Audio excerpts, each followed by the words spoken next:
ইতিমধ্যে সীমান্তে পাক উস্কানি অব্যাহত রয়েছে। এই নিয়ে 11 দিন হলো পহেলগাঁওয়ে জঙ্গি হামলার পর থেকে ক্রমাগত সংঘর্ষ বিরতি চুক্তি লঙ্ঘন করছে পাকিস্তান।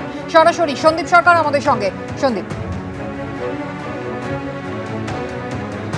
দেখো, একই রকম ভাবে গতকাল রাতে আমরা গত 11 দিন ধরে যেটা দেখে আসছি তার ব্যতিক্রম হয়নি।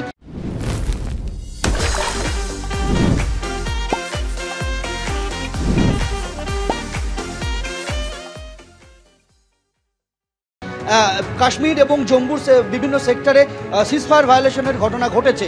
কালকে গভীর রাতে 8 জায়গায়, তার মধ্যে পুঞ্চ রয়েছে, রাজৌরি রয়েছে, বারামুলা রয়েছে, মেন্ধার সেক্টর রয়েছে, সুন্দরবনী সেক্টর রয়েছে, এরকম 8 জায়গায় পাকিস্তানের তরফে অস্ত্র বিরতি লঙ্ঘন করা হয়েছে। এবং সেখানে যেটা ভারতীয় সেনাবাহিনী সূত্রে জানানো হচ্ছে যে সেখানে ভারতীয় পোস্ট লক্ষ্য করে গুলি বৃষ্টি করা হয়।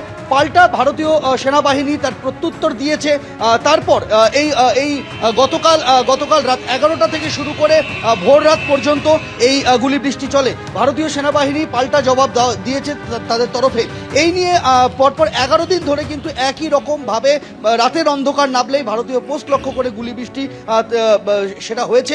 জম্মুর বিভিন্ন সেক্টরে হয়েছে, কাশ্মীরের বিভিন্ন সেক্টরে হয়েছে। একেবারেই সন্দীপ, এবং একই সঙ্গে সব রকমের সম্ভাব্য পরিস্থিতির জন্য কিন্তু ভারত তৈরি রয়েছে।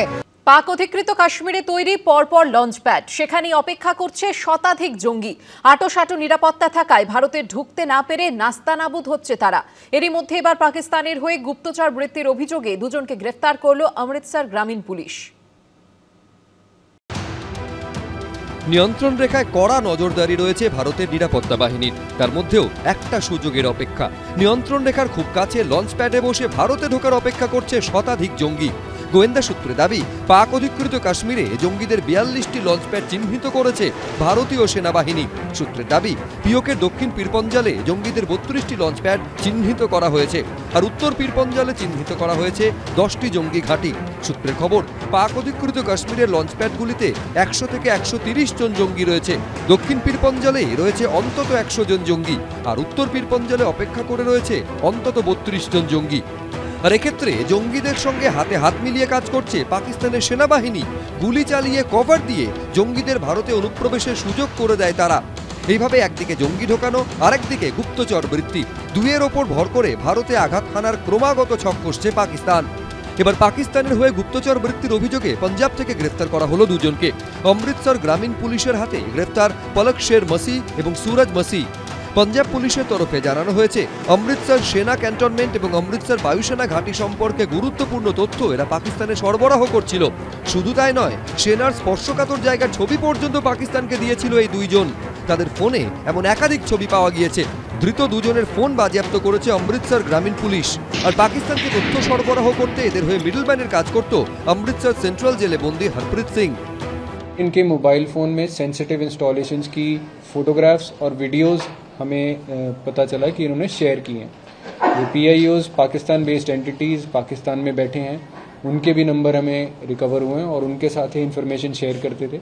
इनके खिलाफ हमने FIR number 92 under official secrets act और इंफॉर्मेशन टेक्नोलॉजी एक्ट, इसके तहत हमने FIR कल रजिस्टर करी है।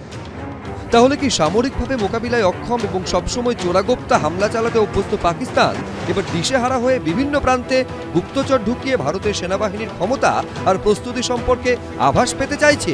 কিছু গুপ্তচর হয় যারা জাস্ট গাড়ির মুভমেন্ট বা কোনো ব্যাটালিয়ন এক জায়গা থেকে যাচ্ছে, ট্রেনে করে সোলজাররা যাচ্ছে, এরকম। আবার কিছু গুপ্তচর এমনও হয় যারা আমাদের সিস্টেমের মধ্যে বসে আছে, এবং কিছু গুপ্তচর এমনও হয় যারা অনেক গুরুত্বপূর্ণ পদে আছে, নানান লেভেলের গুপ্তচর হয়।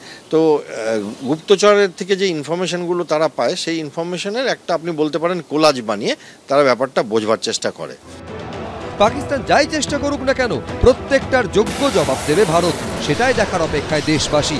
ঐশী মুখোপাধ্যায়ের রিপোর্ট, ABP আনন্দ।